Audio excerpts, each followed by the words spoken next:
Bonjour à tous. Je vais essayer de vous révéler ce qui relie l'ensemble des problématiques humaines depuis la naissance jusqu'à la fin de la vie et qui nous conduit à prendre un certain nombre de risques, y compris bien sûr quand on pilote, mais aussi dans la vie en général. Avant d'être des pilotes, nous sommes des êtres humains et on peut se poser la question, qu'est-ce qu'un humiste? Est-ce qu'il est humain? Et puis vivre une sécurité légère mais efficace. La première chose, si vous voulez voler en sécurité et comprendre les facteurs humains, c'est de cesser de se mentir à soi-même. C'est être capable de prendre conscience de ce que nous sommes, de nos limites, pour commencer à intégrer l'idée que la sécurité, ça passe d'abord par nous-mêmes, effectivement, et pas forcément par les autres. Donc c'est un vrai facteur de sécurité. Et dans une société en mutation, la sécurité, c'est pas seulement le vol, on va voir pourquoi. La grande majorité des accidents de vous le savez, c'est la même origine dans les autres activités aériennes, erreur de pilotage, erreur de jugement, donc forcément des facteurs humains. On peut effectivement agir sur ces facteurs si on a une certaine qualité de confiance. Un humiste, il est composé de biologie, facteurs biologiques et psychologiques. Et ensuite psychosociologie, d'accord? Donc c'est effectivement un être humain et on s'aperçoit qu'au niveau de sa biologie, ce qu'il mange, ce qu'il boit, la façon dont il dort, la façon dont il bouge, la façon dont il prend ou ne prend pas des médicaments peut influer sur la qualité de son pilotage. Est-ce qu'on est d'accord? Mais ça peut influer aussi sur quoi? Mais sur sa vie en général.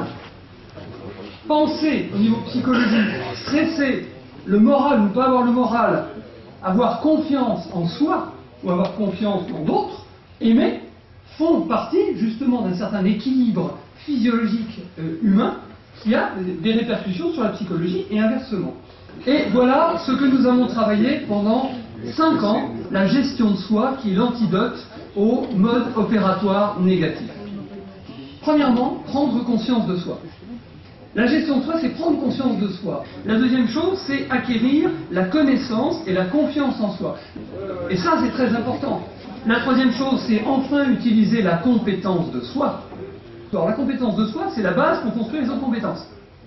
Concrètement, si on fait de la gestion de soi, qu'est-ce qu'on peut faire? Et ça sera presque conclusion. Je vous propose un petit truc tout simple que j'ai appelé check secure, parce qu'il faut être très concret, très pragmatique. Suis-je en état de piloter? Alors, d'abord, est-ce que j'ai dormi correctement avant de prendre le manche, la barre, j'en passe les meilleurs? Pourquoi? Parce que si j'ai mal dormi, je vais au niveau énergétique baisser, et si j'ai un gros stresseur en vol, je vais tirer sur ma réserve et je vais être empty. Nourriture, qu'est-ce que j'ai mangé? Je veux dire, les gens n'apprennent pas à manger, il ne s'agit pas seulement de manger 5 fruits et légumes par jour, il s'agit de manger ce qui nous convient, simplement pour être en forme. Alcool, évidemment, médicaments, douleur, et les incapacités possibles. Et enfin, au niveau psychologie, c'est exactement la même chose. Parce que le sommeil, la nourriture, l'alcool, les médicaments et l'incapacité impactent la psychologie et la physiologie. Et la dernière question, c'est pourquoi ce vol? Réellement, est-ce qu'il faut que je vole? Parce que s'il faut que je vole, c'est pas forcément une bonne chose. Si j'ai envie de voler, c'est tout à fait différent. D'accord?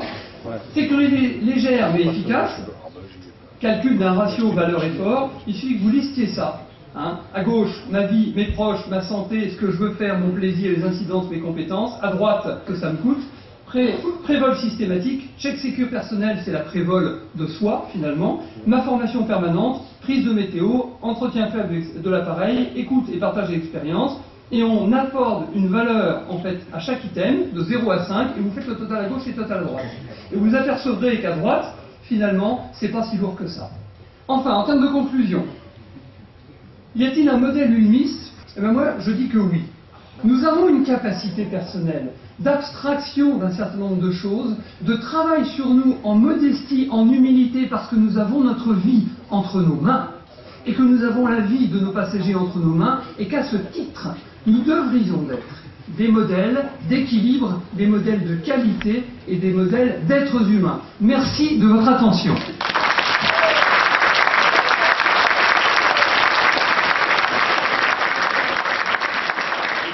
Bien, merci beaucoup. Excuse-moi, je prends...